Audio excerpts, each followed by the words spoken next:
నమస్తే, నేను విజయారెడ్డి. రాష్ట్రంలో పరిస్థితులు అంటే మార్పు కోరుకున్నారు. అంటే ఒక కుటుంబానికి సంబంధించిన పాలన వద్దు అనుకున్నారు, లేదంటే ఎమ్మెల్యేలు నచ్చలేదు. అందరికీ తెలిసిన విషయమే. 64 సీట్లతోటి గెలిపించుకున్నారు. మొన్న బై ఎలక్షన్తో కలిపితే 65 సీట్లు వచ్చినాయి. అయినప్పటికీ ఇంత ఒక 6 నెలలు గడవక ముందుకే విపరీతమైన వ్యతిరేకతను తెచ్చుకున్న ఏకైక పార్టీ ఏదంటే అది రేవంత్ రెడ్డి ఆధ్వర్యంలో ఉన్న కాంగ్రెస్ పార్టీ అని చెప్పుకోవచ్చు. ఎందుకు ఈ పరిస్థితి వచ్చింది? 6 గ్యారంటీ స్కీముల్లో 13 అంశాలు ఉంటే తూతూ మంత్రంగా 4 స్కీములు అట్టగా చేసి మిగతావన్నీ పక్కన పెట్టి మేము అన్నీ చేశామని బాజాప్తుగా చెప్పుకుంటున్నారు. ఇప్పుడు ఖరీఫ్ సీజన్ వచ్చింది. సో అంతా కూడా పంటలకు సిద్ధమయ్యారు. రైతు భరోసా ఊసులేదు. ఇక రుణమాఫీ విషయానికి వస్తే ఆనాడు వెళ్ళి బరబరా తెచ్చుకోండి అని చెప్పారు. తీరా చూస్తే ఇప్పుడు కండిషన్స్ పెడుతున్నారు. నిరుద్యోగులు రోడ్లపైకి ఎక్కుతున్నారు. సో మహిళలకు 2,500 రూపాయలు ఎక్కడ పోయినాయో తెలియదు. అసలు ఎందుకు ఇంత తక్కువ పీరియడ్లోనే ఇంత వ్యతిరేకత ఎందుకు మూట కట్టుకున్నారు? ఒకవైపు శ్వేతపత్రాలు అన్నారు, మరొక వైపు కమిషన్లు వేస్తూ ఉన్నారు. సో కాళేశ్వరం ఏమైందో తెలియదు. మరొక వైపు టెలిఫోన్ స్కామ్ అన్నారు. ఇప్పుడు తెరపైకి విద్యుత్ ఒప్పందాల కొనుగోలు విషయంలో జరుగుతుంది. నిజంగానే ఇందులో వాస్తవం ఎంత, అవాస్తవం ఎంత? సో మనతో ఉన్నారు సీనియర్ అడ్వకేట్ శరత్ కుమార్ గారు ఉన్నారు. సార్ నమస్తే. సార్ నమస్కారం అమ్మా. సార్ ఏంటి సార్ నిజంగా అంటే ఒకటే సార్, ఎవరు మోట అయినా కూడా ప్రజలకు ఒక నిజాలు చెప్పాలి, ప్రజలకు ఉన్న సమస్యలు ఏంది అనేది. 6 నెలలు గడవక ముందుకే ఈరోజు మీరు ఆల్రెడీ చూస్తూనే ఉన్నారు, నిరుద్యోగులు ఆల్రెడీ రోడ్లకు ఎక్కిన పరిస్థితి. మేము వస్తే 2 లక్షల ఉద్యోగాలు భర్తీ చేస్తామని చెప్పినారు. ఎవరో చెప్పలేదు, మీరు కూడా అప్పుడు అల్లనే ఉన్నారు.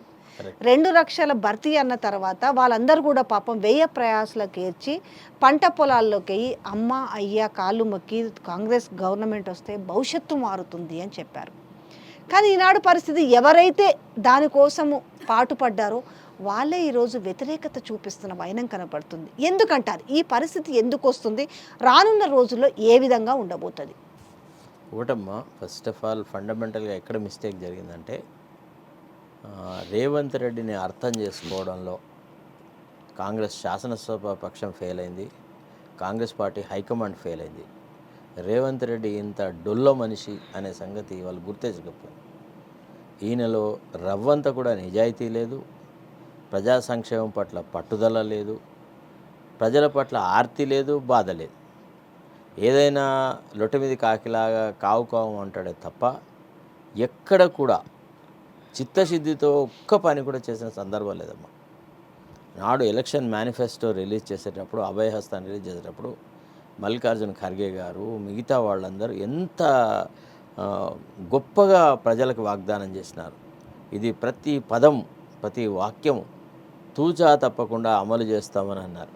కానీ ఈయన పదవి కాంక్షతోని ఈయన ఏదో రకంగా ప్రయత్నాలు చేసేసి ముఖ్యమంత్రి స్థానంలో కూర్చున్నాడు తప్ప, అంటే కాంగ్రెస్ లాంటి ఒక గొప్ప పార్టీ ముఖ్యమంత్రి ఈ రకంగా ప్రవర్తిస్తారని ఎవరు ఊహించలేదు. ఆయన వచ్చినప్పటి నుంచి కార్యక్రమాల అమలును ఏదో రకంగా తాత్సారం చేసి వెనుకకు పారేయడం మీదనే శ్రద్ధ వహిస్తున్నాడు తప్ప ఈ మేనిఫెస్టో ఐటమ్స్ని అమలు పరచాలని చిత్తశుద్ధి చూపట్టట్లేదు. అది కారణం. అదే ఎందుకంటారు చిత్తశుద్ధి అంటే? మొన్నటిదాకా కొంత ఇన్సెక్యూరి ఫీలింగ్తో ఉండేది. పార్లమెంట్ ఎలక్షన్స్ ముందు 10 నుంచి 14 అన్నారు. సరే 10 నుంచి 14 పోయి 64 సీట్లు ఉన్న నేపథ్యంలో 64 ప్లస్ అప్పుడు ఒకటి 65 సిపిఐతో కలిపితే 8 సీట్లకే పరిమితమైన నేపథ్యం కనిపించింది. రెండోది ఆయన సొంత ఇలాకా, ఆయన సిట్టింగ్ స్థానం కావచ్చు, లేదంటే ఆయన పుట్టిన గడ్డ కావచ్చు, ఆ 2 కూడా లాస్ అవ్వడము. సో ఎందుకు ఈ పరిణామాలు ఎందుకు జరుగుతున్నాయి అంటే రేవంత్ రెడ్డి కూడా రాష్ట్రం బాగుపడాలని కూడా రాష్ట్రానికి మంచిగా చేయాలన్న విజనరీ ఉందని ఒకవైపు చెప్తున్నాడు. మరొక వైపు ఎందుకు ఇంప్లిమెంటేషన్ జరుగుతలేదు? ఒకటమ్మా, ఒక ఉన్నతమైన స్థానంలో కూడా ఒక నీతి బాహ్యమైన రాజకీయాలు చేసేటువంటి వ్యక్తి ఎప్పుడైతే ఆక్యుపై చేస్తాడో ఇదే జరుగుతుంది. ఆయనలో రవ్వంతా కూడా కమిట్మెంట్ లేదు. Basically what I find lacking in him is commitment to do something good for the people. ప్రజలకి సేవ చేసేసి ప్రజల మన్నలను పొంది ప్రజల హృదయాలను గెలుచుకోవాలన్న ఆ ఆర్తి, ఆ ఆప్యాయత, ఆ ప్రేమ, ఆ అనురాగం లేదు. ఏదంటే ఏ రోటికి ఆ పాట, ఎక్కడ సందర్భోచితంగా మాట్లాడడమే తప్ప, అంటే మాటకారితనం చూపెడుతున్నాడు తప్ప కార్యాచరణలో కూడా ప్రజల పట్ల ఒక కమిట్మెంట్ అనేది చూపట్లేకపోతున్నాడు.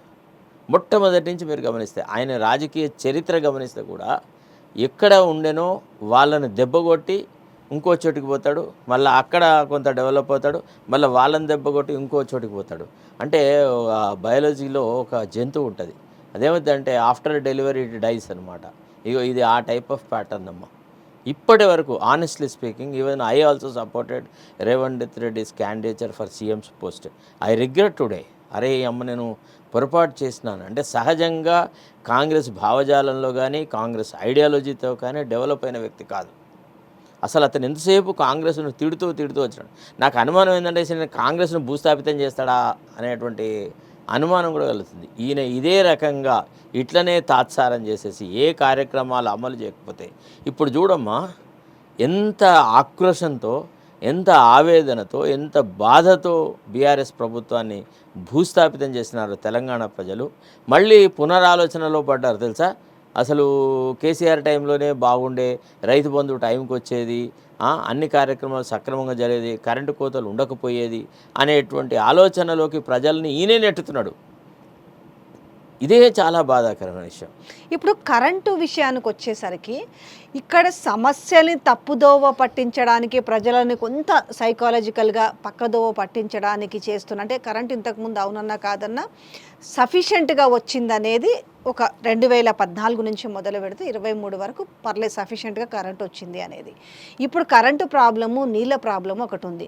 రానున్న రోజులు అసలు మేము కరెంటు సఫిషియెంట్గా ఇవ్వగలమా లేదా అన్న భయమా, లేదంటే కేసీఆర్కు ఉన్న ఒక పేరును రూపుమాపాలన్నా, నిజంగానే ఇప్పుడు కమిషన్ ఏర్పాటు చేసిరు, ఆ కమిషన్ వల్ల ఇప్పుడు ఏమి సాధించగలుగుతారు? ఒకటి, ఫస్ట్ ఆఫ్ ఆల్ ఫండమెంటల్ ఏమో it is an undisputed fact. అంటే ఎకనామిక్ విజ్డమ్ కేసీఆర్ చూపట్టలేకపోయినాడు. అంటే కరెంటు బాధలను తీర్చాలంటుంటే ఒకే ఒక దుగ్ధతో ఫినాన్షియల్గా ఏది వైబుల్ ఉంటుంది, లాంగ్ రన్లో ఏది ఉపయోగకరంగా ఉంటుంది, ఏది తక్కువ ధరకు వస్తుంది అని ఒక కమర్షియల్ యాంగిల్లో ఆలోచించి తక్కువ ధరకు వచ్చేది, కొంత ఎకనామిక్ విజ్డమ్ చూపెట్టేది, తర్వాత ఒక టెక్నికల్ అడ్వైజెస్ ప్రాపర్గా తీసుకొని ఒక పద్ధతి ప్రకారంగా చేస్తే బాగుండేది. అట్లా చేయకుండా ఏం చేస్తారంటే హీ హజల్డ్ ది ప్రాసెస్. ప్రతిదాన్ని తొందరగా, తర్వాత ఏకపక్ష నిర్ణయాలు, సొంత ఆలోచన, సొంత కవిత్వం, ఇట్లా చేయడం వల్ల ఏం జరిగిందంటే ఈ ఎలక్ట్రిసిటీ ఈ ఒప్పందాలలో, ఈ కొనుగోలు వ్యవహారాల్లో కొంత అవినీతి జరిగిన మాట వాస్తవము. ఇవాళ డిస్కామ్ల యొక్క పరిస్థితి కొన్ని వేల కోట్ల అప్పులలో ఇవి ఊబిలో చిక్కుకుపోయినాయి. అంటే ఇదంతా కేవలం అనాలోచితమైనటువంటి తప్పుడు నిర్ణయాల వల్ల జరిగింది అనే మాట నిర్వివాదాంశం. అయితే దాని మీద ఒక ప్రాపర్ ఎంక్వైరీ జరగాలి, ఒక ఇన్వెస్టిగేషన్ జరగాల. అసలు యాక్చువల్లీ ఇందులో క్విడ్ ప్రోకో ఉందా, లేకపోతే ఇంకేదన్నా కరప్షన్ జరిగినాయా, లేకపోతే డబ్బులు ఎక్కువ ఇస్తున్నట్టు నటించి తక్కువ ఇచ్చేసేసో, లేకపోతే కమిషన్ల రూపంలో, ముడుపుల రూపంలోనో డబ్బులు తీసుకున్నారా అంటే ఇది ఒక క్రిమినల్ అఫెన్స్ అవుతుంది. It amounts to breach of trust and cheating. ఇట్లాంటి అఫెన్సెస్ జరిగినాయా, ఇంకా ఎవరు ఈ ఒప్పందాల వల్ల లాభం పొందారు అనేటువంటి విషయాల మీద నిష్పక్షపాతమైన ఎంక్వైరీ జరగాల. ఇట్లాంటి క్రైమ్స్ని ఇన్వెస్టిగేషన్ చేయడానికి సిబిఐ అట్లాంటి ఇన్స్టిట్యూషన్ని వాడుకోవాలి. తర్వాత ముఖ్యమంత్రి గారు తనకు తానుగా ప్రదేశ్ కాంగ్రెస్ అధ్యక్షుడిగా ఉన్నప్పుడు ఇట్లాంటి అన్నిటి అవినీతి భాగోతాల మీద నేను సిబిఐకి ఇస్తా అని, సిబిఐకి ఇవ్వాలా అని డిమాండ్ చేసిన వ్యక్తి. ఈనాడు అధికారంలోకి రాగానే సడన్గా మాట మార్చేసేసి అన్ని జ్యుడిషియల్ కమిషన్కి ఇస్తా అని అన్నాడు. తర్వాత ఆ జ్యుడిషియల్ కమిషన్ అపాయింట్ చేసేటప్పుడు ఒక నిష్పక్షపాతమైన వైఖరి గల వ్యక్తిని అపాయింట్ చేయాలి కదా. అట్లా చేయకుండా కేవలం కిషన్ రెడ్డి గారి యొక్క సలహా మేరకు ఒక ఆర్ఎస్ఎస్ భావజాలం గల వ్యక్తి, ఆర్ఎస్ఎస్తో సింపథైజరు, బీజేపీకి చాలా రకాలుగా సహాయకారిగా ఉన్నటువంటి వ్యక్తిని అపాయింట్ చేసినాడు. ఆయన మొదటి నుంచి కూడా వివాదాస్పదుడే. నరసింహారెడ్డి గారి యొక్క ప్రవర్తన ఇప్పుడే కాదు, ఈవెన్ యాజ్ ఎ జడ్జిగా ఉన్నప్పుడు కానీ, ఆయన సెంట్రల్ గవర్నమెంట్ స్టాండింగ్ కౌన్సిల్గా ఉండేటువంటి అప్పుడు కానీ రకరకాల అంశాలలో ఆయన కొద్దిగా వివాదాస్పదమైన వ్యక్తి. ఆయన అది ఒక టైప్ ఆఫ్ ఒక ప్యాటర్న్ ఆఫ్ బిహేవియర్లో ఉంటాడు. తర్వాత రెండోది ఏంటంటే, ఎప్పుడైతే నువ్వు నిజ నిర్ధారణకి మిమ్మల్ని అపాయింట్ చేసినారో, మీరు నిజ నిర్ధారణ జరగకుండా, అన్ని కాయిదాలు చూడకుండా, అందరు వ్యక్తులతో మాట్లాడకుండా, నీ అనుమానాలు నాకున్నాయి, ఈ రకంగా జరిగింది అని మాట్లాడడం అని అంటే దాని అర్థం he has been assigned the task of fixing KCR somehow or the other అనే యాంగిల్లోనే వచ్చింది. సో అట్లా నోటి దురుసుతనము, అనవసరంగా నోటి దురద ప్రదర్శించడం వల్ల ఇంకా ఈ వివాదం చాలా జటిలమైపోయిందనమాట.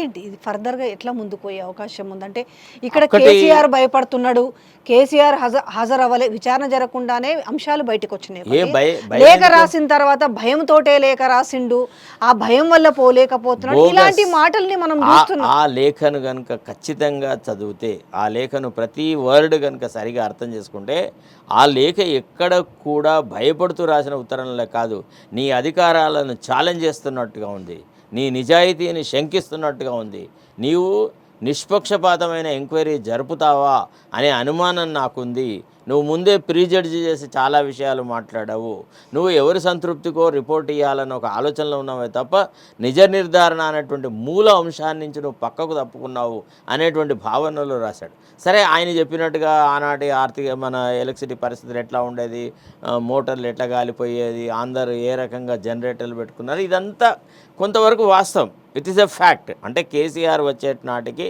మీరు సాయంత్రం 4-4:30 అయితే ప్రతి షాప్ ముందడ ఒక చిన్న జనరేటర్ సెట్ అయితే ఉండేది. డబ్బగడ అసలు ఏ షాప్లో అయినా ఏం మాట్లాడుతున్నాం ఏం అర్థం కాని పరిస్థితి ఉన్నమాట వాస్తవము. మోటార్లు గాలిపోయిన మాట వాస్తవము, ట్రాన్స్ఫార్మర్లు గాలిపోయిన మాట వాస్తవము, రైతులు ఎలక్ట్రిసిటీ కోసం నానా ఇక్కట్లు పడుతున్న మాట వాస్తవం. దీన్ని ఎవడు కాదనలేడు, ఇది ఆనాటి పరిస్థితి అది. అయితే KCR rightly or wrongly he took certain decisive steps. As a result, the electricity problem has been reduced. To that extent, he is entitled for the credit. అయితే అట్లా అని రైతుల ఇక్కడ అంటే ఇప్పుడు ఎట్లుందంటే రోగం కంటే కాస్ట్లీ మెడిసిన్ ఇచ్చినాడు కేసీఆర్. ఆ ఒప్పందాల విషయంలో కొంత విచక్షణ ప్రదర్శించేది ఉండే.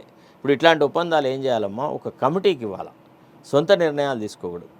One particular cabinet sub committee is to be constituted చేసేసి, అయ్యా మీరు ఈ ఒప్పందాలు ఈ రకమైన వ్యవహారాలు మనం చేయదలుచుకున్నాం, రాష్ట్ర ప్రభుత్వం ఈనాడు ఈ వ్యవహారాలు చేస్తుంది, ఈ కమిటీ వాళ్ళు ఎగ్జామిన్ చేసేసి వేరియస్ గవర్నమెంట్స్తో డిస్కస్ చేసేసి ఎవరి నుంచి మనకు కాస్ట్ ఎఫెక్టివ్లో ఎలక్ట్రిసిటీ సప్లై అవుతాయి, ఏ రకమైనటువంటి కార్యక్రమాలు చేస్తే మనం తక్కువ ధరకు ఎక్కువ లాభం పొందుతామని ఆ ఎకనామిక్ విజ్డమ్ చూపెట్టేది ఉండే.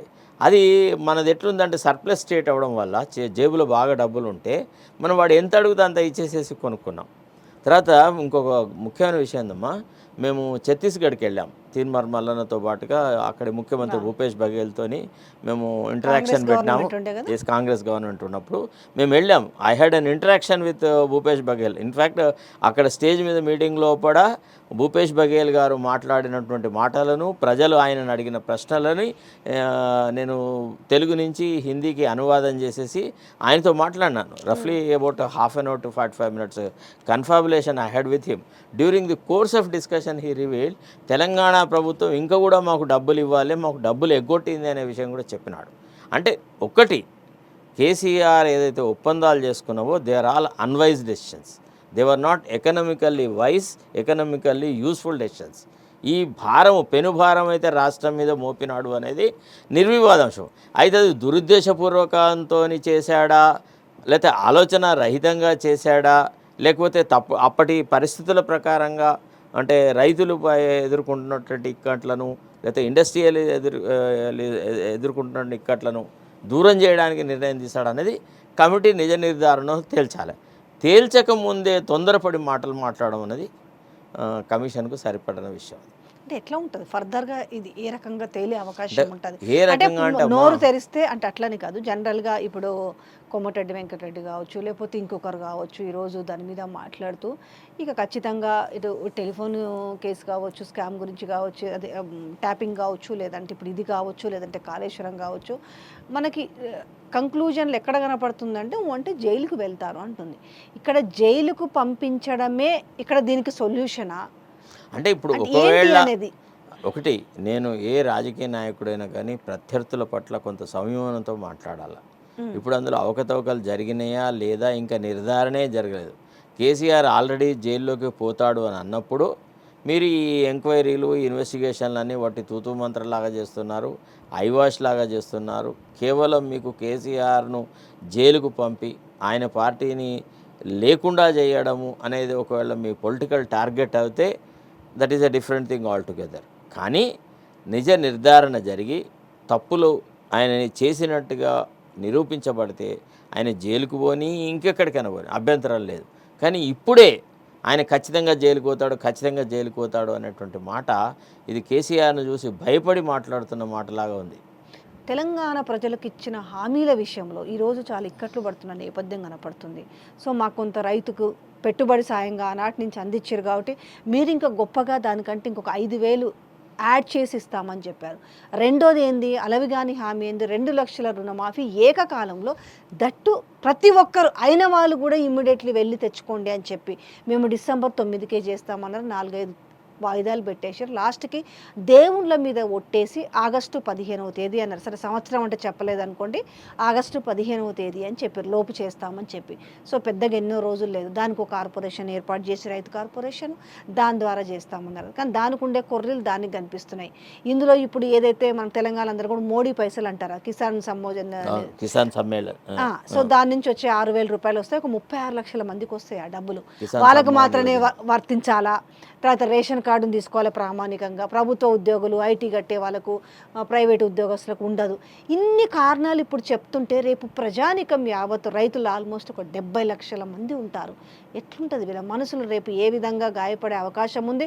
రేపు వీళ్ళు ఏ విధంగా గలమెత్తే అవకాశం ఉంటుంది? అంటే ఒకటమ్మా, ఇప్పుడు ఈ రుణమాఫీ అనేది 2 లక్షల రూపాయల రుణమాఫీ అనేది యోగ్యులకు, అర్హత గల వ్యక్తులకు ఇవ్వాలనేటువంటి నిర్ణయము హర్షణీయం.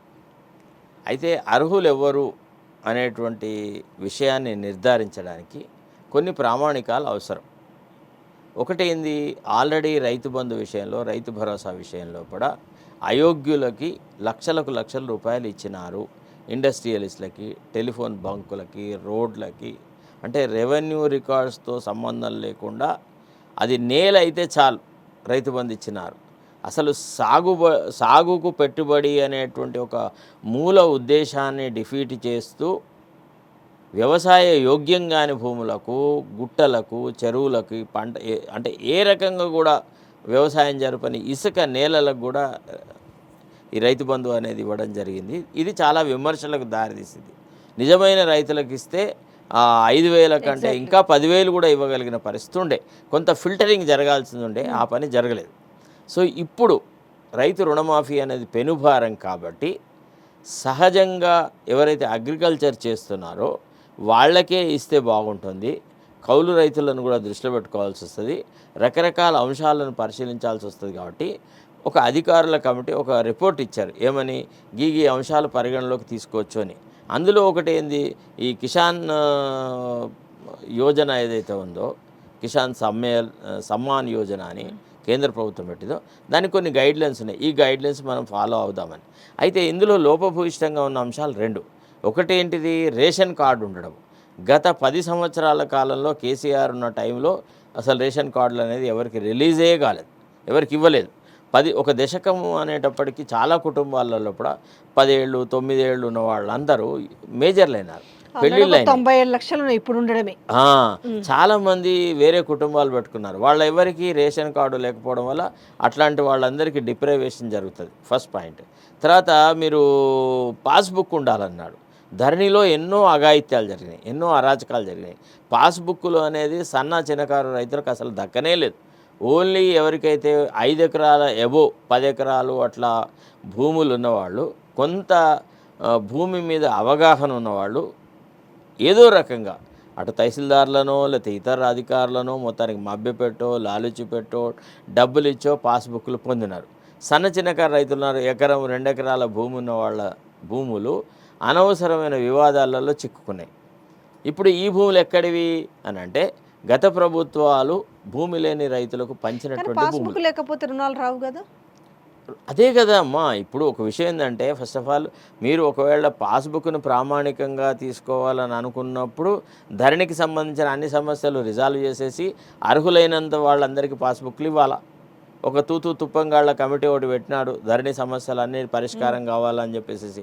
అందులో ఎట్లాంటి వాళ్ళని పెట్టినాడంటే, గజ ఈతగాడనే పేరు, నీళ్ళని చూస్తే గజగజ వణుకుతారు. ఈ నిపుణుల పరిస్థితిగా అట్లాంటిది. వీళ్ళు ఒక్కడికి కూడా అందులో ప్రైవేట్గా అంటే పర్సనల్ ఎక్స్పోజర్ లేదు. వాడెన్నడూ ధరణికి సంబంధించిన ఏ వివాదాలని కొట్లాడిన వ్యక్తులు కాదు, పరిశీలించిన వ్యక్తులు కాదు, పరిష్కరించిన వ్యక్తులు కాదు. ఇప్పుడు నేను మొన్న ఒక లక్ష్మణ అని ఒక రైతుని ఇంటర్వ్యూ చేస్తే, ఆయన ఏం చెప్పినాడు కోదండ రెడ్డి గురించి?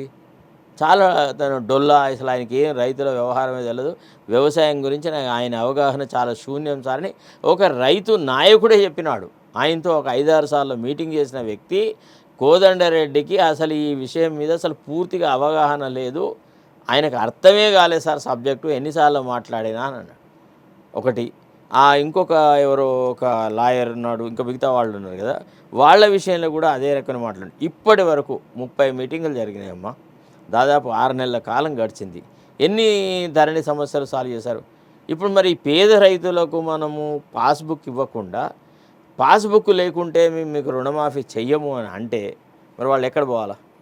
అంటే ఇండైరెక్ట్గా నువ్వు ఇస్తానని మాట చెప్పి ఇవ్వట్లేదు అనేటువంటి ఒక ఆలోచన వస్తారు కదా. ఆగస్టు 15 వరకు ఒక 50% వరకన్నా కూడా రుణమాఫీ జంగానే అర్హుల వరకన్నా రుణమాఫీ జరిగే అవకాశాలు కనిపిస్తున్నాయా? ఇప్పుడు ఒకటి ఎట్లా తయారైందంటే రైతు రుణమాఫీ ఎంతో కొంత చేయకుండా రేవంత్ రెడ్డి ఆగస్టు 15 దాటలేడు. ఆగస్టు 15 వరకు కనుక ఒకవేళ రుణమాఫీ ఇవ్వకపోతే ఆగస్టు 30కి రేవంత్ రెడ్డి ప్రభుత్వమే ఉండదు, రేవంత్ రెడ్డే ఉండడు. అంత అల్లకల్లోలం రాష్ట్రాల్లో ఇవాళ రైతులు ఎంత ఆశతో ఎదురు చూస్తున్నారంటే చాలా రుణమాఫీ అవుతుంది, ఇక మేము రుణ విముక్తులం అవుతాము, మళ్ళీ వ్యవసాయాన్ని చక్కగా చేసుకుంటాం అనేటువంటి ఒక ఆశలో ఉన్నారు. చాలామంది రైతులు చాలా హోప్స్ పెట్టుకున్నారు. ఇది కూడా ఒకవేళ వమ్ము చేస్తే అన్నారా ఈ ప్రభుత్వం యొక్క మనుగడే ఒక ప్రశ్నార్థకమవుతుంది. ముఖ్యంగా రేవంత్ రెడ్డి నాయకత్వం మీద ఏమాత్రం ఇప్పుడు ఆల్రెడీ ఆయన క్రెడిబిలిటీ ఒక 30-40%కి వచ్చింది. కీలక అంశం కూడా ఉంది కదా, పాపం వృద్ధులకి చేయుత కింద ఇచ్చే పెన్షన్స్ 4,000 చేస్తామనంటే పక్క రాష్ట్రంతో కంపేర్ చేసుకుంటే ఏంటంటే వాళ్ళు వాళ్ళ గురువే, ఇప్పుడు గురువు అంటే ఒప్పుకోవడానికి సమకాలికుడు అంటున్నాడు అనుకోండి, సరే మనం గురువుగానే చూస్తున్నాం, మై కలీగ్ అంటున్నాడు, మై కలీగ్ ఇప్పుడు గురువు అన్నా కూడా చాలా సంతోషంగా ఉండే. ఆయన నుంచి నేను చాలా నేర్చుకున్నాను. నా ఈ అభ్యున్నతికి తెలుగుదేశం పార్టీ కార్యకర్తల యొక్క కాయకష్టం ఉన్నది. నేను ఎప్పుడూ తెలుగుదేశం పార్టీకి రుణపడి ఉంటాను. మన చంద్రబాబు నాయుడు పట్ల నాకు ఎప్పుడూ గౌరవ భావనే ఉంటుంది, ఆయన నేను తిట్టాల్సిన అవసరం లేదు అని ఆయనే అన్నాడు. ఇప్పుడు సహచరుడు అందుకని ఇప్పుడు గురువు అంటే చెప్పుతో కొడతాము, గురువు అనొద్దు అనేసి అన్నాడు. అయితే ఓకే, ఎవరన్నారు చెప్పుతో కొడతామని? గతంలో అన్నాడు, అంటే ఈ మధ్య కాలంలో అంటాడు ఇంకా గురువు అని మాట్లాడకండి, ఎందుకు మాట్లాడతారు గురువు అనేసి, నా సహచరుడు లేదంటే నా సమకాలికుడు గురువు ఎట్లా అవుతాడు అన్నాడు. ఏపీలో కూడా శ్రీలంకతో కంపేర్ చేసిరు, ఇంకా అయిపోయింది ఏపీ పరిస్థితి అనుకున్న నేపథ్యంలో సరే చంద్రబాబు నాయుడు గెలిచిండు. ఆయన 5 సంతకాల్లో భాగంగా 3వ సంతకం వచ్చేసి ఈ 4,000 రూపాయల పెన్షన్ మీద పెట్టడమే కాకుండా ఏప్రిల్, మే, జూను ఇవి కలిపి 7,000 రూపాయలు, 4,000 పెరిగింది ఒకటి ప్లస్ ఈ 3,000 కలిపి 7,000 రూపాయలు ఆ నెలకి ఇస్తానన్నాడు. మరి ఇక్కడ పరిస్థితులు బాగానే ఉన్నప్పటికీ వీళ్ళు కూడా మాట ఇచ్చారు కదా, కనీసం ఈరోజు ఆ చేయుత కింద పెన్షన్లు ఏవైతే ఉన్నాయో అసలు వాటికి ఒక కట్ ఆఫ్ తేదీ కాదు, వాటి గురించి ఒక చర్చ కూడా లేదు. అంతలో భాగంగా మహిళలు పెద్ద ఎత్తున బాగా ఇంప్రెస్ అయ్యేది దేని వైపు అని అంటే 2,500 గురించి, మరి వాటి ఊసే లేదు. ఇప్పుడు దీనికే ఇంతవరకు ఇంకా రైతు భరోసా రాలేదు, రుణమాఫీ గురించి అది ఇంకా మెట్లు ఎక్కుతానే ఉంది. మరి ఇవి వాట్ కాదమ్మా, ఇప్పుడు ఫస్ట్ ఆఫ్ ఆల్ ప్రజానాయకుడికి ప్రజల మీద కొంత ప్రేమాభిమానం ఉండాలి, కొంత ఆర్ద్రత ఉండాలి. ఈ ప్రజలకు నేను ఒక వాగ్దానం చేసినాను, ఈ ప్రజలు నన్ను నమ్మారు, వీళ్ళ ఓట్ల వల్ల నేను అధికారంలోకి వచ్చిన, మా పార్టీ అధికారంలోకి వచ్చి నేను ఇంత గొప్ప అవకాశం పొందిన, ముఖ్యమంత్రినైనా, వీళ్ళకి ఇచ్చిన వాగ్దానం సంపూర్తి చేయాలని చిత్తశుద్ధి ఉండాలి కదా. ఒక మనిషి మీరు ఎన్నన్నా చెప్పండి, ఒట్టిగా మీకు ఇంకో విషయం చెప్పానా, స్వతహా తెలుసుకునే ప్రయత్నం చేయడు. అన్నిటికీ తోడు ఎంత అహంభావి అంటే ఎవడన్నా ఏదైనా చెప్పడానికైనా ట్రై చేస్తే, నేను వెళ్ళినాను కదమ్మా, నా వ్యక్తిగతమైన అనుభవం చెప్తున్నాను, నేను వెళ్ళి ఆ GOMS నెంబర్ 46 వాళ్ళకి సంబంధించిన వ్యవహారం చెప్పడానికని పోయి ఆ పిల్లలందరూ బీదవాళ్ళు, అంతా SC ST BCల వాళ్ళు, చాలా గ్రామీణ ప్రాంతాల నుంచి వచ్చిన వాళ్ళు, ఈ జీవో వల్ల ఓన్లీ హైదరాబాద్ జంట నగరాల్లో ఉన్న వాళ్లకు సమైక్యవాదులకే లాభం జరుగుతుంది. అంటే ఇక్కడ వలసగా వచ్చి ఇక్కడ ఉండి వాళ్ళ ఉద్యోగాలు చేస్తూ వాళ్ళ పిల్లలు ఇక్కడ చదువుకోవడం వల్ల 7వ తరగతి వరకు చదువుకున్న వాళ్ళకి లోకల్ క్యాండిడేట్ అని గుర్తింపు ఇవ్వడం వల్ల వాళ్ళకి ఇస్తున్నారు. ఇది మన తెలంగాణ వాళ్ళకి అన్యాయం చేస్తే నేను చెప్పడానికని పోతే మీరు నమ్మరు, నన్ను ఎగాదిగా చూసిన తీరు ఎట్లా చూసినాడంటే, అంటే ఆయన బాడీ లాంగ్వేజ్ని basically I tell you, I been both a journalist and a lawyer. మేము నా కళ్ళల్లో ఇట్లా ఎక్స్రే మిషన్లు ఉంటాయి, నేను ఒక మనిషిని చూడంగానే వీడు బతుకు గింత అని డిసైడ్ చేసి వాని కంటెంటు, వాని ఎబిలిటీ, వాని ఎఫిషియన్సీ అంతా రాసి పెడతా. నేను చూస్తే నాకు ఒక్కసారి ఎంత ఆశ్చర్యం అంటే ఆయన ప్రవర్తనలో అంటే నీకేదో మొక్కుబడిగా ఒక ఇంటర్వ్యూ ఇచ్చినా నీకు ఒక అవకాశం ఇచ్చినా 2 నిమిషాలలో నువ్వు ఏది చెప్పదలుచుకున్నా జై అబ్బా నువ్వు చెప్పకుంటే మాకు తెలియదా, నువ్వు చెప్తేనే మేము తెలుసుకుంటామా, ఓకే రైట్ నువ్వు చెప్పాల్సింది చెప్పినావు ఇవ్వో మా ఇష్టం వచ్చిన నిర్ణయం మేము చేసుకుంటాము అనే ధోరణి ఉంది తప్ప ఒక విషయం మీద వివరించారు కదా, వివరించినప్పుడు తన నుంచి వచ్చిన స్పందన ఏంటి? ఏది లేదు, ఓకే నేను అన్నీ ఆలోచిస్తాను నేను మాట్లాడతాను అని అన్నాడు కదా, అంతే వెళ్ళిపోమన్నాడు. మరి ముందు మాట ఇచ్చారు కదా. అదే కదా అన్న మాట చెప్పిన తర్వాత 2వ రోజు నుంచి నేను ఏది చెప్పానో దానికి వ్యతిరేకంగా చర్యలు తీసుకోవడం స్టార్ట్ చేసినాడమ్మా. అప్పుడు ఎంత బాధ అనిపిస్తుంది మీకు చెప్పండి. ఇప్పుడు నేను నా వ్యక్తిగతమైన అవసరాల కోసం ఆయన దగ్గరికి పోలేదు. తర్వాత ఇంకోటి ఏం చేసినాడు తెలుసా, ఇప్పుడు ఒక చీప్ టాక్టిక్స్ ఏం చేస్తున్నారంటే ఇప్పుడు ఎవరైనా ప్రభుత్వ విధానాల మీద ఒక విమర్శనాత్మకమైనటువంటి మాట మాట్లాడితే ఒక గ్యాంగ్ ఉందన్నమాట. వాళ్ళ పని ఏంటంటే మన ఇంటర్వ్యూ పబ్లిష్ కాగానే వాళ్ళు కామెంటరీలు పెట్టడం, అంటే వాళ్ళే మోటివేటెడ్గా వాళ్ళ బతుకంతా ఏంటంటే ఇప్పుడు వ్యక్తిగతంగా మీకు నాకు ఏదైనా ఒక కాంక్షను ఆపాదిస్తారు. అంటే విజయారెడ్డి ఏదో ఊహించింది, లేకపోతే ప్రెస్ అకాడమీ చైర్మన్ కావాలనుకున్నది, ఆమె ట్రై చేసింది, మొట్టమొదటి మహిళా ప్రెస్ అకాడమీ చైర్మన్ అయితే బాగుండు అనే ఆలోచన ఆమెకు ఉండింది, ఆమె ప్రయత్నం చేసింది, కానీ మేము ఆమెకు ఇవ్వకపోవడం వల్ల ఆమె రేవంత్ రెడ్డి మీద మన్ను వస్తుందని ఆమెను అంటారు. ఇక నా దగ్గరికి వచ్చేటప్పటికి నేను అర్హమైన వ్యక్తిని కాబట్టి ఎవడో అడ్వకేట్ జనరల్ పోస్ట్ కోసం ఆయన ఎక్స్పెక్ట్ చేసినాడు, అది ఇవ్వకపోవడం వల్లనే ఆయనే చాలా వ్యతిరేక్త భావనతోని రేవంత్ రెడ్డి మీద మన్ను వస్తున్నాడు అనేటువంటి ఓ మాట ఆ కామెంటరీలో పెడుతున్నాను. నేను ఒక ప్రశ్న అడుగుతున్నానమ్మా మనలో మాట. ఈరోజు ఈ టాపిక్ ప్రతిసారి ఇది మనం తీయలేదు, ఇది మనము వ్యక్తిగత కాంక్షతో ఏ రకమైన పని చేయలేదు, కానీ కావాలని వాళ్ళ చెంచగాళ్ళు పెడుతున్నటువంటి కామెంటరీకి నేను ఈనాడు మీ ముఖం ద్వారాతోని మీతోనే ఒక విషయం ప్రస్తావిస్తున్నా. ఈయన సెలెక్ట్ చేసిన వాళ్ళల్లో ఫర్ ఎగ్జాంపుల్ నన్ను అడ్వకేట్ జనరల్కి నేను ట్రై చేసినాను, నాకు రాలేదు కాబట్టి రేవంత్ రెడ్డి మీద నాకు కోపమని నా మీద ఆరోపణలు చేస్తున్నారు కదా. నేను అడుగుతున్నాను, నువ్వు సెలెక్ట్ చేసిన అడ్వకేట్ జనరల్ ఏమంత పెద్ద పూటమొకడు చెప్పండి ఒక మాట. చవట ఉన్నమాట చెప్పాలంటే సమైక్యవాదుల జంటలో ఉండే, సమైక్యవాదులతో గుమికూడినాడు. ఆనాడు తెలంగాణ ఉద్యమం జరిగినాడు, ఆయన ఎక్కడుండే? పోనీ మా ఎకడమిక్ ఎఫిషియన్సీలో కానీ ప్రొఫెషనల్ ఎఫిషియన్సీలో కానీ ఆమె ఎనీవే ఇన్ఫీరియర్ టు హిమ్? చెప్పండి ఒక మాట.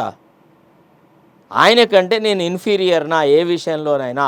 ఏదీ లేకుండా కొద్ది కాలంలోనే చేరిన అనతి కాలంలోనే ముఖ్యమంత్రి యొక్క బాధ్యతలు చేపట్టగలిగిన వ్యక్తి అయితే, ముఖ్యమంత్రి పదవి కావాలన్న కాంక్ష రేవంత్ రెడ్డికే ఉంటే అన్ని ధారపోసి పూర్తిగా ఒక యుద్ధం చేసి కేసీఆర్ మీద తెలంగాణ ఉద్యమంలో పార్టిసిపేట్ అయి మా జీవితాలు ధారపోసిన వ్యక్తులు మేము ఎంత టెన్షన్ ఎదుర్కొన్నాము, ఎన్ని సమస్యలు ఎదుర్కొన్నాము కేసీఆర్ ప్రభుత్వంలో.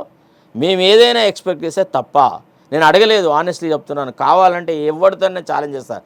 నేను ఎవరికన్నా ఒక కాగితం ఇచ్చో లేకపోతే రేవంత్ రెడ్డి గారిని కలిసో లేకపోతే ఇంకో సుదర్శన్ రెడ్డి అని ఒక ఆయన ఉంటాడు, చెప్తా ఆయన నా క్లాస్మేటే, బట్ ఈజ్ పచ్చి సమైక్యవాది. అంటే ఈ రేవంత్ రెడ్డి మనస్తత్వం ఏంటంటే సమైక్యవాదులు తప్ప తెలంగాణ వాదాన్ని కానీ తెలంగాణ వాదం గురించి మాట్లాడేవాళ్ళు కానీ తెలంగాణ ప్రజల పట్ల ఎంతో కొంత ఆప్యాయత ఉన్న ఏ వ్యక్తిని ఓర్వడు.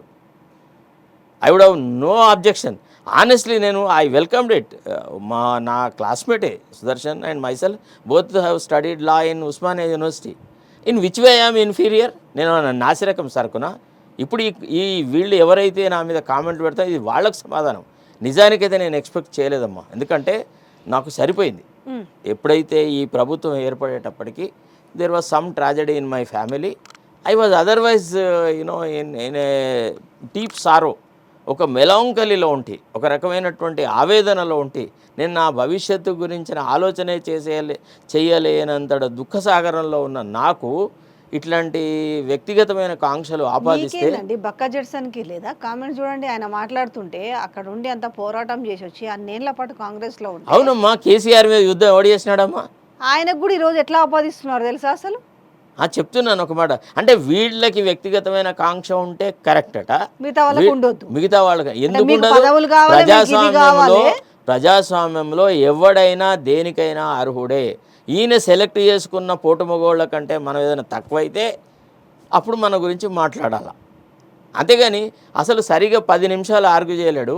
ఆయన సొంత వకీల్ని ఒకతన్ని అడిషనల్ అడ్వకేట్ జనరల్గా అపాయింట్ చేసినాడు. నేను అడుగుతున్నా, నేను నీ సొంతానికి అపాయింట్ చేసావా? రాష్ట్ర ప్రభుత్వం తరఫున అడిషనల్ అడ్వకేట్ జనరల్ని అపాయింట్ చేసేటప్పుడు అర్హులు ఎవరు ఉన్నారు అనే పరిశీలన చేసినావా? నీ ఇంట్లో పాలేరుగాడికి పోస్ట్ ఇచ్చినావు కదా నువ్వు, నీ సొంత కేసులు చేసిన వాడికి నువ్వు ఇచ్చినావు కదా. పట్టుమని 10 నిమిషాలు ఏ కేసు ఆర్గ్యూ చేసినాడని నువ్వు సెలెక్ట్ చేసి ఇచ్చినావు? అడగరా నేను? ఇట్స్ అ పబ్లిక్ సర్వీస్ అయితే you are paying them from state exchequer 8,500 ఒక అపియరెన్స్కి. అడగరా నిన్ను? అర్హత లేని వ్యక్తులకు నువ్వు అవకాశాలు అందలాలు కల్పిస్తే నిన్ను ప్రశ్నించరా? అంటే ఇప్పుడు ఎందుకు మాట్లాడాల్సి వచ్చింది ఈ టాపిక్ అంటే, పదే పదే మనని గిల్లుతుంటే ఈ టాపిక్ తీయాల్సి వచ్చింది. లేకపోతే తీయకపోతుంటే అరే ఆయన ఇష్టం, ఆయనకు నచ్చిన వ్యక్తిని ఆయన చేసుకుంటాడు. జనరల్గా అడ్వకేట్ జనరల్ అంటే ముఖ్యమంత్రికి ఎవరి మీద కాన్ఫిడెన్స్ ఉంటుందో వాళ్ళని సెలెక్ట్ చేసుకుంటారు. అర్హులు, అనర్హులు రకరకాలుగా ఉంటారు. ఆనాడు కిరణ్ కుమార్ రెడ్డి ఉండే, కిరణ్ కుమార్ రెడ్డి వీళ్ళంతా ఒక గ్రూప్. అంటే మేము యూనివర్సిటీలో చదువుకునే రోజులలో అమర్నాథ్ రెడ్డి కొడుకు కిరణ్ కుమార్ రెడ్డి ఒక వర్గము, తర్వాత పి శివశంకర్ వాళ్ళ అబ్బాయి సుధీర్ ఒక వర్గం. మేము సుధీర్ వర్గానికి చెందిన వాళ్ళము. ఈ ఇతను ఎవరు సుదర్శన్ రెడ్డి వీళ్ళందరూ కిరణ్ కుమార్ రెడ్డి వర్గానికి సంబంధించిన వాళ్ళు. కిరణ్ కుమార్ రెడ్డి ముఖ్యమంత్రి అవడం వల్ల, ఆయనకున్న సన్నిహిత సంబంధం వల్ల తెలంగాణ వాళ్ళకి అడ్వకేట్ జనరల్ పోస్ట్ ఎప్పటికీ రాలేదు. సమైక్య రాష్ట్రంలో ఒక్కసారి అవకాశం రాలేదు. అంటే ఆ విమర్శను ఎదుర్కోవడానికని ఈయనకి ఇచ్చినాడు. ఈయన పెద్దదో న్యాయ స్రష్ట అని కాదు, పెద్ద గొప్ప ఆర్గ్యుమెంట్ చేసినాడని కాదు. విన్నారా? సో ఇవన్నీ జరిగినాయి అనమాట. నేను అనేది ఏమంటే, నీవు మిమ్మల్ని ఎందుకు మీరు అంత ఫైట్ చేసిరు, మీరు ఒక అడ్వకేట్గా జనరల్గా అయినా కూడా అంటే లిటిల్ బిట్ కన్సిడర్ కూడా ఎందుకు జరగలేదు? అంటే మీరు ఒక సమస్య మీద పోయినప్పుడు కూడా కనీసం ఏం చెప్తున్నారు అని. నన్ను ఆయన కన్సిడర్ చేయకపోవడానికి అనేకమైన కారణాలు ఉంటాయి. ఒకటి ఏమంటే, రేవంత్ రెడ్డి గారికి ఎవరైతే తెలుగుదేశం పార్టీని, తెలుగుదేశం ప్రభుత్వాన్ని, చంద్రబాబు నాయుడును విమర్శించారో వాళ్ళని ఆయన ఇష్టపడడు. తెలుగుదేశం బ్యాక్గ్రౌండ్ ఉండాలి, తెలుగుదేశం పట్ల సాఫ్ట్ కార్నర్ ఉండాలి, తెలుగుదేశంలో ఎప్పుడో ఒక దశలో ఈయనతో పాటు పనిచేసినటువంటి వాతావరణం ఉండాలి. నేను అదే కల్చర్ నుంచి వచ్చినాను. I'm a product of Eenadu. I have got very good links with Chowdharys, ఎన్నో ఉన్నాయి. కానీ ఎన్టీ రామారావును ఏ రకంగా అయితే చంద్రబాబు నాయుడు ద్రోహంతో ఆయనకు వెన్నుపోటు పొడిచి అంత గొప్ప నాయకుడిని అధికారంలో లేకుండా చేశాడో, ఎన్టీఆర్ పరిపాలనను మొగ్గదొడవకుండా చేసినాడో, చాలా హీనాతిహీనమైనటువంటి దశలో రామారావు గారిని పదవిచ్యుతులను చేసినారు. ఆ విషయాన్ని నేను ఎన్నడూ జీర్ణించుకోలేకపోయినా. ఆ విషయాన్ని నేను బాహాటంగా మాట్లాడినాను చాలా సందర్భాలలో. నా దృష్టిలో రామారావు గారు ఒక ప్రజల పట్ల అమితమైన ప్రేమాభిమానాలు గల ఒక గొప్ప నాయకుడమ్మ. మనం అనొద్దు, కానీ రామారావు గారు వచ్చే నాటికి బీద బలహీన వర్గాలకు కానీ, ఎస్సీ ఎస్టీలకు కానీ ఏ రకమైనటువంటి ప్రమేయం లేదు పరిపాలనలో. అట్లాంటి వాళ్ళ గురించి ఆలోచించి పేద ప్రజల కోసమని 2 రూపాయల కిలో బియ్యం ఇచ్చి ఎన్నో రకాల సంక్షేమ పథకాలు అమలు చేసేసి పేద ప్రజల అభ్యున్నతికి కృషి చేసినాడు. అట్లాంటి వ్యక్తి పరిపాలనను ఈయన లక్ష్మీపార్వతి అనే ఒక నెపంతో బొందముంచాడు కదా అనేటువంటి బాధ నాలో ఉండింది. నేను ఆయన క్షమించలేకపోయినా. That is one point. రెండోది, రేవంత్ రెడ్డికి సంబంధించిన కేసులు నేను అప్పుడు గవర్నమెంట్ పీడర్గా ఉన్నప్పుడు, స్పెషల్ గవర్నమెంట్ పీడర్గా ఉన్నప్పుడు ఆర్గ్యుమెంట్ చేయాల్సి వచ్చింది. అప్పుడు నేను టీఆర్ఎస్ ప్రభుత్వం తరఫున ఉన్నా. అయితే ఈయన గురించి చాలా గొప్పగా చెప్పి ఆయన లైఫ్కు థ్రెట్ ఉంది, అది ఉంది, ఇది ఉంది అంటే నేను I just fooled it. I said who would waste a bullet on him, why should there be any threat to his life అని అన్న. సరే, ఇది ఏదైనా కానీ కాక he is entitled to have his own opinion about me. I care 2 hoots for that. Similarly, I also have got an opinion about me. But that has nothing to do with the our jobs కదా. ముఖ్యమంత్రిగా ఆయన తన బాధ్యతలు నిర్వర్తిస్తాడు, జర్నలిస్టులుగా మీరు మీ role play చేస్తారు, నేను నా role play చేస్తాను. మనం చేసే విమర్శలో ఇది సద్విమర్శ అవునా కాదా, ఈ విమర్శలో కంటెంట్ ఎంత ఉంది, కరెక్ట్నెస్ ఎంత ఉంది అనే విషయాన్ని పరిశీలించకుండా కేవలం విజయారెడ్డి గారు కాబట్టి ఆమెను బీఆర్ఎస్తో జతగడతా, శరత్ కుమార్ కాబట్టి ఈ గాడిది కొడుకు ఏదో ఒక అడ్వకేట్ జనరల్ పోస్ట్ అడిగాడు అని, అసలు నేను అడిగిన దాఖలాలు ఎక్కడున్నాయి? ఎవడికి నేను నా రిప్రజెంటేషన్ ఇచ్చా, ఎవడి ద్వారా ట్రై చేసినా? మరి వాడు వచ్చి చెప్పొచ్చు కదా, నా ద్వారా ట్రై చేసినాడు, నేనే పోయి ముఖ్యమంత్రి దగ్గర ఈ రిక్వెస్ట్ చేసినా ఆయన కాదని అన్నాడని ఒక్కడిని చెప్పమనండి. నేను ఎవరిని అడగలేదమ్మా. ఇదంతా కేవలం ఒక మోటివేటెడ్ క్రిటిసిజం చేసేసి ఈయన పరిపాలన పెద్ద గుప్తుల నాటి స్వర్ణయుగము అని చెప్పుకోవడానికి చేస్తున్న ప్రయత్నం. త్వరలో బీఆర్ఎస్ఎల్పి విలీనం అంటే ఎమ్మెల్యేలని భారీ స్థాయిలో చేర్చుకోబోతున్నాం. ప్రజల సమస్యలు ఎట్లాగూ గాలికి వదిలేస్తున్నారు. ఫోకస్ అంతా ఒకటి, ఒకవేళ బీఆర్ఎస్లో ఉన్న ఎమ్మెల్యేలు ఎవరైనా క్షణికమైన ఆవేశంతోనో లేకపోతే ఇమీడియట్ రాజకీయ ప్రయోజనాల కోసమనో ఒకవేళ వాళ్ళు కనుక కాంగ్రెస్ పార్టీలో చేరితే వాళ్ళు ఆత్మహత్య చేసుకున్నట్టే. ఎందుకట్లా? ఇప్పుడు ఇది ఎప్పటికి ఒకటే తీరు ఉంటుందా? ఇప్పుడు 6 మీద ముళ్ళు 12 మీదకి వస్తుందా రాదా? డెఫినెట్గా వస్తుంది. వస్తుందా రాదా? ఇప్పుడే పరిపాలనలోకి వచ్చిన 6 నెలల్లోనే ఇంత అసంతృప్తి మూటగట్టుకున్న ఈయన ఇంకెంతకాలము ముఖ్యమంత్రిగా ఉంటాడంటారు మీరు? ఈయనను ఈ తెలంగాణ ప్రజలు కాంగ్రెస్ పార్టీ ఎంతకాలం భరిస్తుంది అంటారు మీరు? ఈయన మోయలేని భారం అమ్మా. He has become a liability to the party and also to the people of the state. Honestly speaking. So కింద ఉన్న మంత్రులు దీని గురించి ఆలోచిస్తారా? అంటే ఒకటి వాళ్ళు ఏం చేస్తారు పాపం? ఇప్పుడు అట్లా కదండి, వాళ్ళు ఏం చేయకముందే వాళ్ళ నిజాయితీని శంకించేటట్టుగా వ్యవహారాలు చేస్తుంటాడు కదా. ఇప్పుడు ఎంతసేపు పాపం మొన్న వెంకటరెడ్డి గారు ఎప్పుడైతే మొన్నటి ఎలక్షన్ సందర్భంలో 10 సంవత్సరాలు రేవంత్ రెడ్డి గారే ముఖ్యమంత్రి ఉంటారు అని అన్నప్పుడు ఆ స్టేట్మెంట్ ఆత్మవంచనతో కూడుకున్నది. ఆయన ఎందుకు చెప్పాలి ఆ మాట? 10 సంవత్సరాలు ఈయనను ఉంటా అని అంటే అది ఈయన సొంత నిర్ణయమేనా? దానికి ఒక పార్టీ ఉంటుంది, ఎలక్షన్స్ ఉంటాయి, రకరకాల వ్యవస్థలు ఉంటాయి. ఇదేమో రాజరికమా? అవసరం కూడా ఆయనకు లేదు. అట్లాని ఈయన కంటే అర్హులు పార్టీలో లేరా అంటే అందరూ ఈయన కంటే అర్హులే. I tell you honestly, every MLA is much more qualified than Revanth Reddy. కానీ ఆయన కూడా అదే ఏమన్నాడు, నా సరిసమానులు నాతో పాటుగా క్వాలిటీ ఉన్నవారు లేకపోతే అర్హత ఉన్నవాళ్ళు కోమటిరెడ్డి వెంకటరెడ్డి అని చెప్పుకొచ్చిండు. అట్లెట్లే చెప్పగలడు? అది చెప్పిండు అదే ఆయన కాదు. That is all lack of common sense, political sagacity లేకుండా మాట్లాడారు. అంటే మీకు ఎవరికి లేదు, మీరు అనవసరంగా మీరు నా కుర్చీ కోసం పాకులాడొద్దు, అయితే గీత వెంకన్నకుంటే తర్వాత చెప్పడానికి మొదటి నుంచి నోటి దుర్దనమ్మ. ఆయన PCCI అధ్యక్షుడు అయినప్పటి నుంచి ఆయన ఇప్పటి వరకు మాట్లాడిన ప్రతి మాటలో అనాలోచితమైన వ్యాఖ్యలు, పూర్తిగా అవివేకంగా మాట్లాడాడు. ఆయన మొట్టమొదటే తనను తాను పెద్ద IPS ఆఫీసరు, మిగతా సీనియర్ లీడర్లు అందరినీ హోంగార్డులని అన్నాడు. గానాడే ఆయన తెలివెంతనో మనకు అర్థమైపోవాలి. అంటే అందరినీ కలుపుకొని పోయి పార్టీని ఆల్రెడీ సీనియర్ లీడర్ VH అంటున్నాడు. ఏంది ఇదా ఇందిరమ్మ రాజ్యము, రెవెన్యూ శాఖలో జరుగుతున్న అవకతవకలు? అది కదా, ఆయనే కాదు అందులో ఉండి కూడా చాలా మంది లోపల పెట్టుకున్నా కూడా ఆయన డిఫర్ అవ్వాల్సి వచ్చింది. అంటే బ్లాస్ట్ అయినాడు. ఎవరు?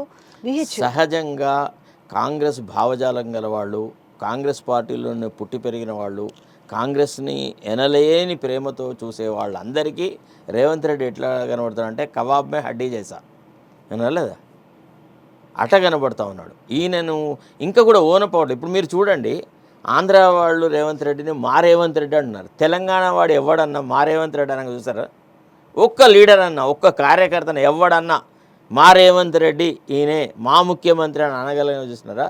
ఆయన ఐసోలేట్ చేసుకున్నాడు ఆయన ఓన్ బిహేవియర్ ద్వారా. ఆయన కూడా అనాలి కదా, నువ్వేమిస్తా తిరిగి వస్తుంది, నువ్వు లాస్ట్కి తెలంగాణ ఆవిర్భావ దశాబ్ది ఉత్సవాలలో కూడా ఆయన జై తెలంగాణ అనలేదు.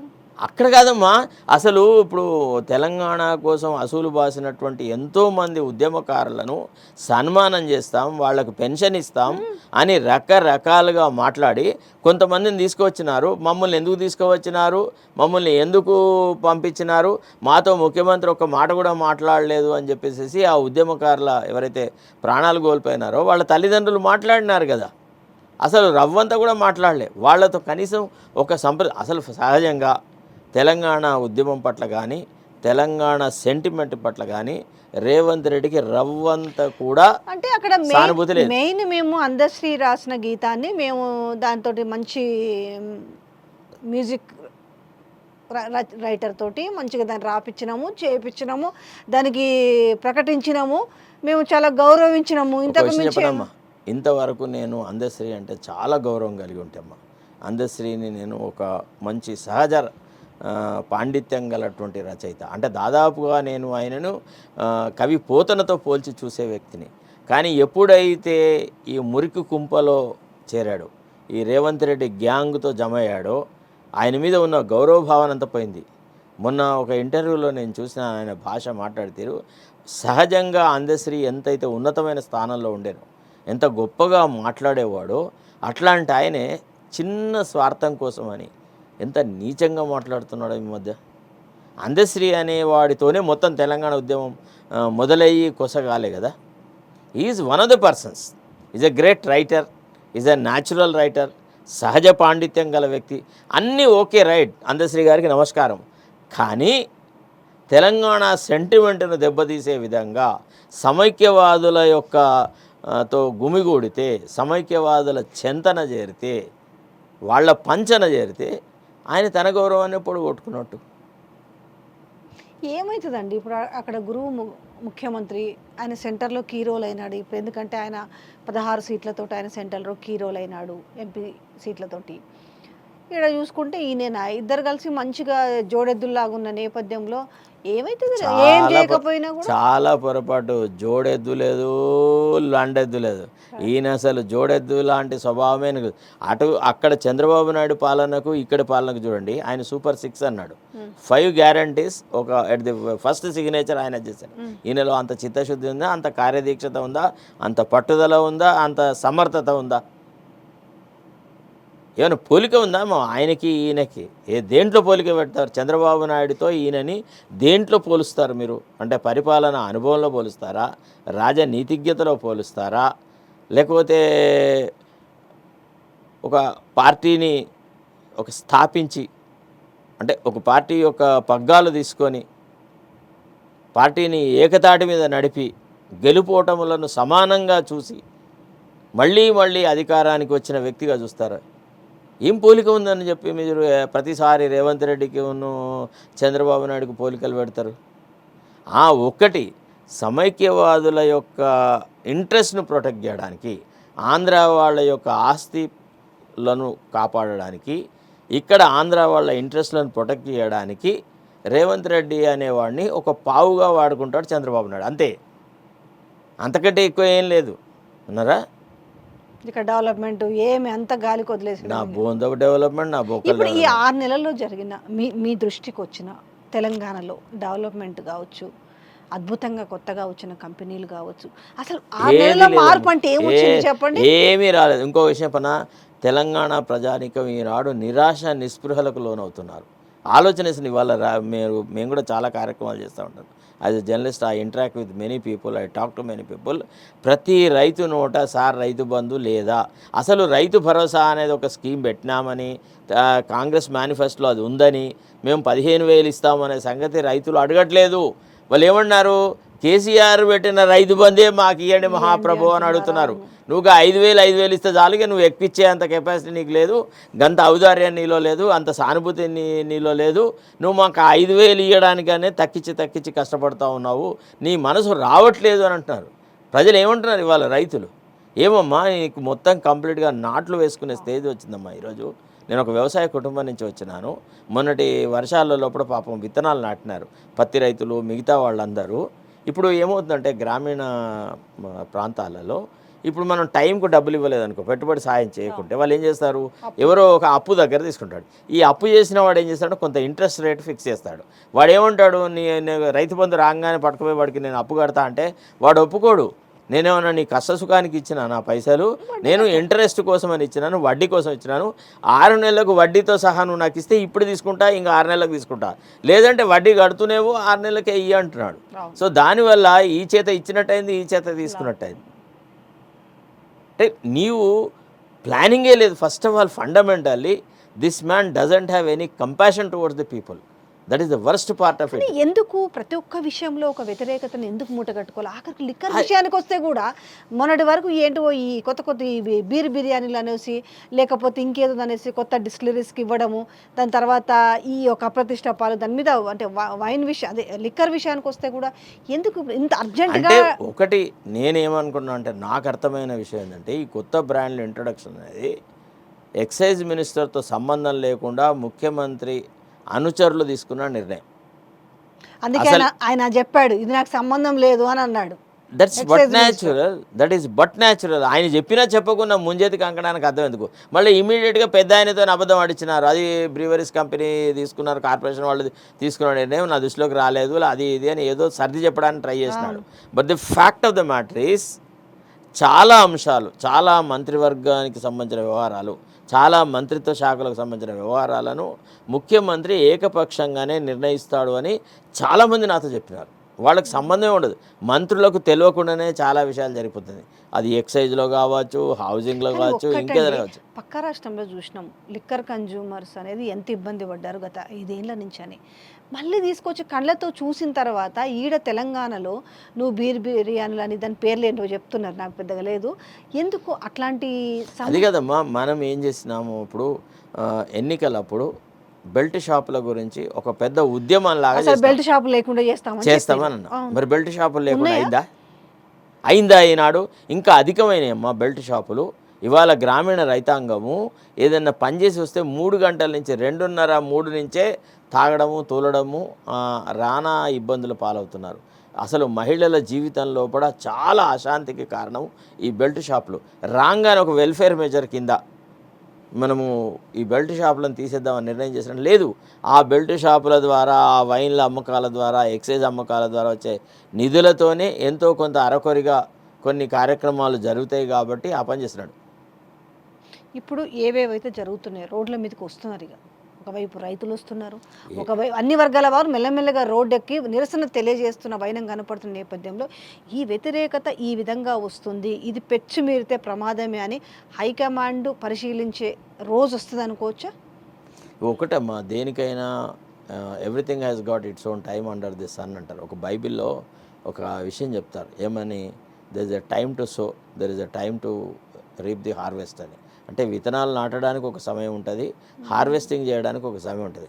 మనం తొందర పెట్టలేము. నాటి నుంచి తొందరగా అంటే ఇవాళనే నాటి రేపే హార్వెస్ట్ చేయగలము అనేటువంటి వ్యవస్థ ఏది ఉండదన్నమాట. కాబట్టి పాపం పండితే ఈ రకమైనటువంటి పరిపాలన జరిగితే పార్టీ దృష్టిలో ఇప్పుడు అరే ఈయన వల్ల అసలు పార్టీకి అనవసరంగా చెడ్డ పేరు. ఇప్పుడు పార్టీ అధిష్టాన వర్గంలో ఒక ఆలోచన మొదలు కాలేదా? 64 మంది ఎమ్మెల్యేలు ఉన్న పార్టీకి 8 మందే వస్తారు, 8 మంది ఉన్న ఎమ్మెల్యేలకు 8 మందే వస్తారు. తర్వాత రెండోది, పార్టీ హైకమాండ్ దృష్టిలో ఉంది 4 టికెట్లను ఈయనే ప్లాటర్లో పెట్టి ఇచ్చినాడు, దరిద్రపు క్యాండిడేట్లను సెలెక్ట్ చేసినాడు. ఈయన తన సొంత బాధ్యతగా తీసుకొని సునీతా మహేందర్ రెడ్డికి టికెట్ ఇప్పించినాడు, దానం నాగేందర్కు టికెట్ ఇప్పించినాడు, నీలం మధుకు టికెట్ ఇప్పించినాడు. ఇట్లా కొన్ని టికెట్లని వీళ్ళని నేను గెలిపించుకొస్తా అన్నాడు. ఇది నా నియోజకవర్గం అన్నాడు.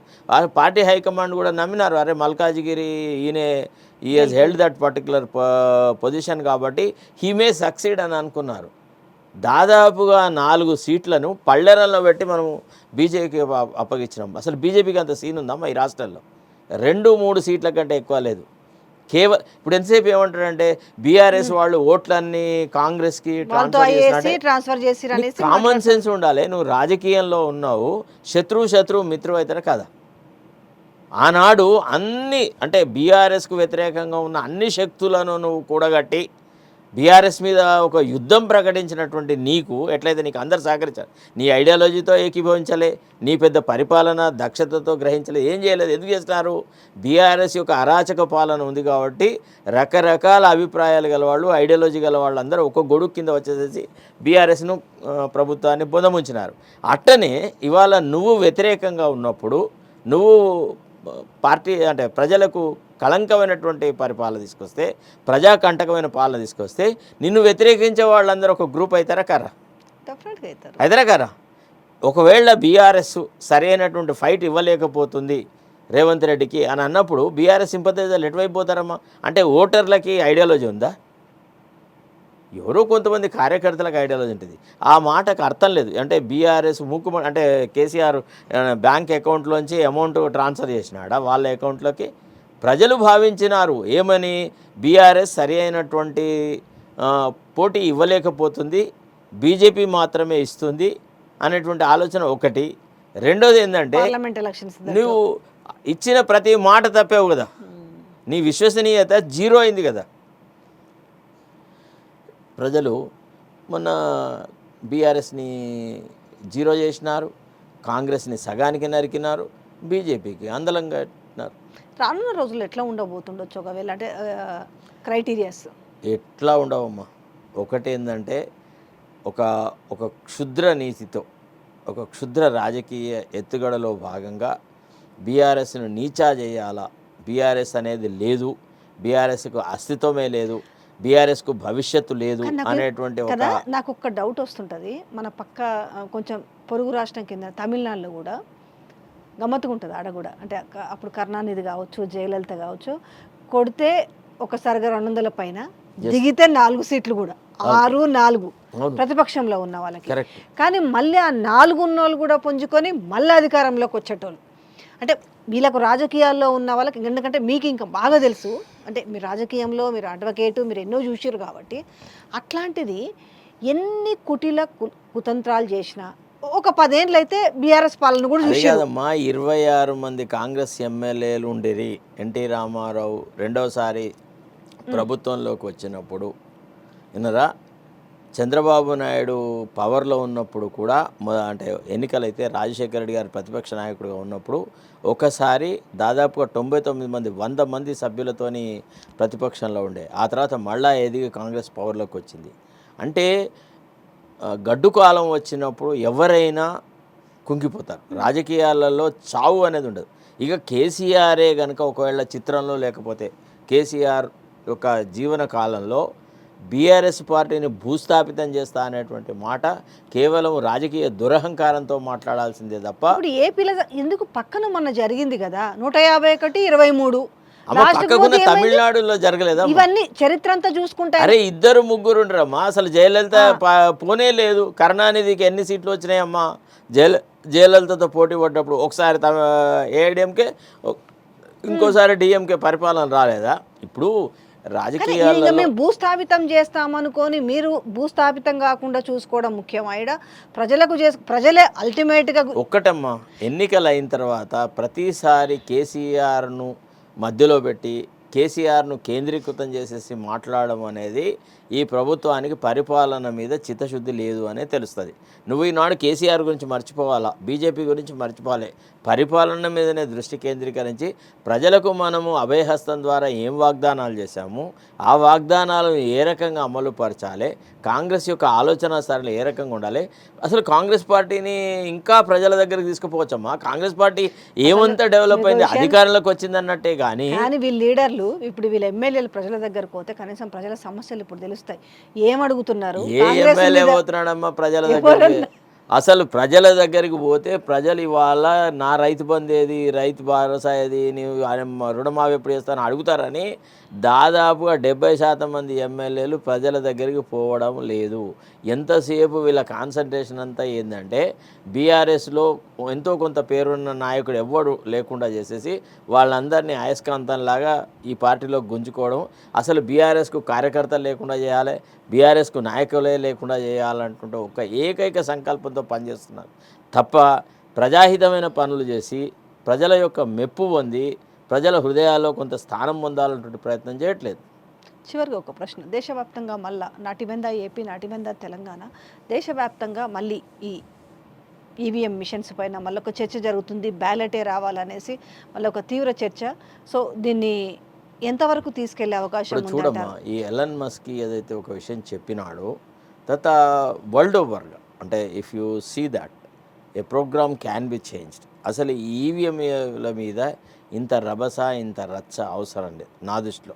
నిజంగా ప్రజాస్వామ్యం ఈ దేశంలో ఉంది అనండి. ఇప్పుడు చూడు, మొన్నటి ఎన్నికల తర్వాత if you see the world newspapers, world మీడియాని కనుక మనం గమనిస్తే మన దేశంలో ప్రజాస్వామ్యం మీద చాలా అనుమానాలు వ్యక్తం చేసినారు.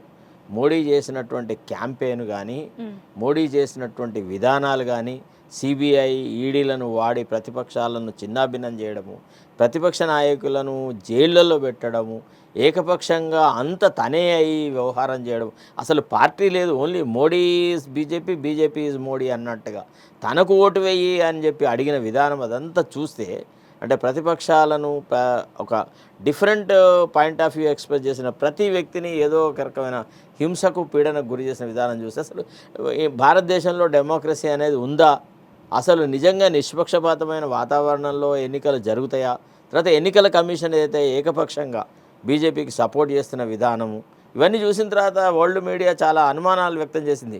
కాకపోతే ప్రజలు ఇచ్చిన తీర్పుతోని ఇవాళ ఏమంటున్నారు, అమ్మా రైట్, ఈవీఎంలు పెట్టుకో, నువ్వు ఏం చేసి ఎంత ప్రచార ఆర్భాటం చేసినప్పటికీ ప్రజలు నిర్ణయాత్మకమైనటువంటి తీర్పునే ఇస్తారు, గుణాత్మకంగా ఆలోచిస్తారు, భారతదేశ ప్రజలు చాలా విజ్ఞత గలవాళ్ళు అనేటువంటి మాట అన్నారు. ఉత్తరప్రదేశ్ లాంటి చోట వారణాసిలో మోడీ యొక్క ఇన్ఫ్లుయెన్సే తగ్గింది, జీరోకి వచ్చింది. వారణాసిలో అంటే ఎక్కడైతే రాముడు పుట్టాడో అక్కడే అయోధ్య ఫైజలాబాద్లో బీజేపీ ఓడిపోయింది. అంతేందుకమ్మా, ఇక్కడ మన రాష్ట్రంలో మొన్న లోక్సభ ఎన్నికలు జరిగిన చోట మంత్రుల యొక్క ప్రతి నియోజకవర్గంలో తక్కువ ఓట్లు వచ్చినాయి తెలుసా? 20,000 నుంచి 30,000 వరకు ప్రతి ఎమ్మెల్యే నియోజకవర్గంలో ఓట్లు తక్కువ వచ్చినాయి. అంటే వీళ్ళ యొక్క ప్రతిభ, వీళ్ళ ప్రభ, వీళ్ళ ప్రకాశం ఎంత తగ్గిందో తెలిసిపోవట్లేదా? ప్రజలు అన్నీ గమనిస్తారు, ప్రజలు విజ్ఞులు, ప్రతిదాన్ని ఆలోచిస్తారు. ఇవాళ కింద పడ్డవాడు అటనే కింద పడి ఉండడు, పైన ఉన్నవాడు ఎవడు పైన ఉండడు. Thank you so much sir, చాలా విషయాలు చెప్పారు. రానున్న రోజుల్లో మరి ఎట్లాంటి మార్పులు చోటు చేసుకుందాం చూద్దాం. విజ్ఞులైన ప్రజలు తప్పకుండా మంచి నిర్ణయాలు తీసుకుంటారమ్మా. Thank you so much sir, thank you.